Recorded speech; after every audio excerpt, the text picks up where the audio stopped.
Halo, hari ini kita akan ngobrolin soal pergeseran yang penting banget di dunia pendidikan.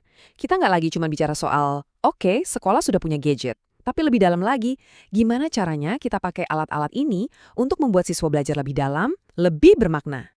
Oke, kita mulai dari bagian pertama ya, paradoks digital. Ini istilah yang mungkin kedengarannya rumit, tapi sebenarnya ini adalah masalah yang sangat kita kenal. Ada banyak banget investasi teknologi, tapi kok hasil belajarnya rasanya gitu-gitu aja ya? Nah, ini dia pertanyaan utamanya. Laptop, tablet, proyektor canggih, semua alat itu ada di mana-mana. Tapi, apakah dengan adanya semua itu cara siswa kita berpikir dan belajar otomatis jadi beda? Seringkali jawabannya tuh nggak sesederhana itu kan? Inilah inti dari paradoks digital tadi. Kita udah keluar uang banyak buat beli perangkat keras, beli software, tapi kekuatannya untuk bikin pengalaman belajar jadi lebih kaya, itu belum kita gali sepenuhnya. Jadi masalahnya bukan di punya atau tidaknya teknologi, tapi gimana cara kita memakainya. Terus gimana dong solusinya? Gimana caranya kita keluar dari paradoks ini? Jawabannya ada di bagian selanjutnya. Melampaui sekadar perangkat. Di sini kita akan coba definisikan ulang apa sih artinya menggunakan alat digital secara efektif, karena intinya semua ada di perubahan pola pikir. Daripada kita pusing mikirin aplikasi apa ya yang paling keren, kita harusnya mulai dengan dua pertanyaan ini.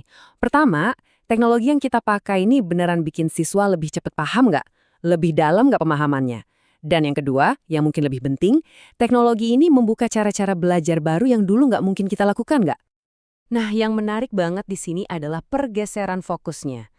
Pemanfaatan digital yang efektif itu dinilainya bukan dari seberapa baru atau canggih gadgetnya, tapi dari seberapa berkualitas interaksi siswa dengan materi belajarnya lewat gadget itu. Ini bedanya antara fokus ke pedagogi atau cara mengajar dengan sekedar fokus ke pengadaan barang. Oke, biar pola pikir baru ini nggak cuma jadi teori, kita butuh kerangka kerja yang jelas. Itulah yang akan kita bahas di bagian ini, 5 pergeseran besar. Anggap aja ini semacam panduan praktis buat kita semua untuk mengubah cara kita berpikir soal teknologi di kelas. Kelima poin inilah peta jalan kita. Masing-masing ini mewakili perubahan yang mendasar banget dalam cara kita mendekati teknologi di ruang kelas. Yuk kita bedah satu persatu. Pergeseran pertama ini ibaratnya seperti meruntuhkan tembok-tembok kelas.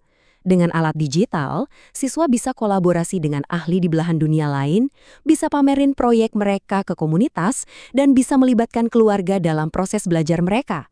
Ini semua memberi mereka kendali yang lebih besar atas apa yang mereka pelajari. Wah, perbandingan di slide ini jelas banget ya. Dulu, guru itu kan sumber utama informasi, ibarat penjaga gerbang perpustakaan. Sekarang, di saat informasi ada di mana-mana di internet, peran guru berevolusi menjadi pemandu, menjadi fasilitator.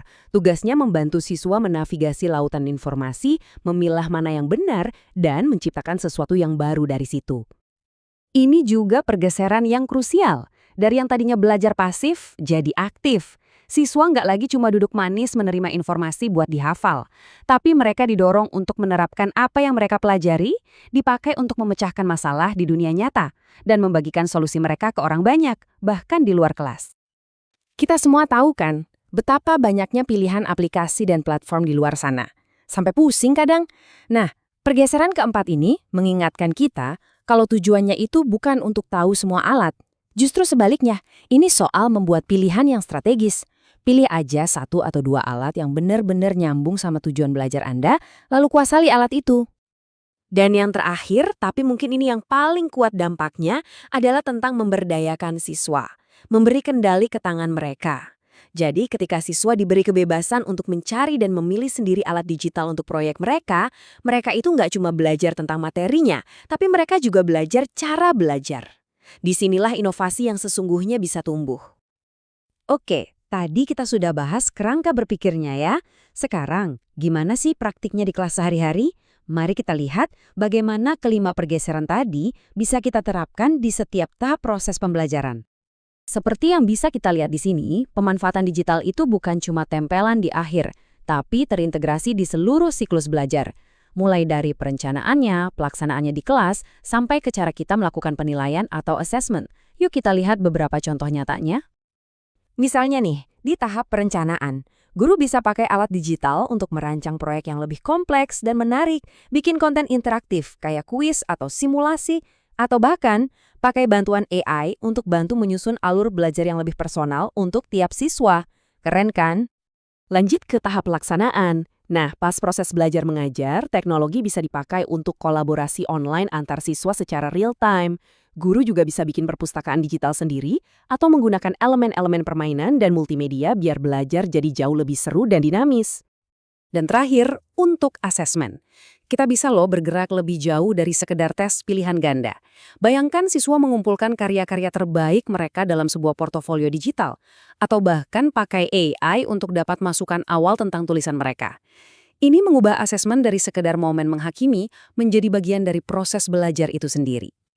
Kita sudah sampai di bagian akhir dari pembahasan kita. Setelah melihat semua kemungkinan yang luar biasa ini, fokusnya sekarang kembali kepada Anda, para pendidik.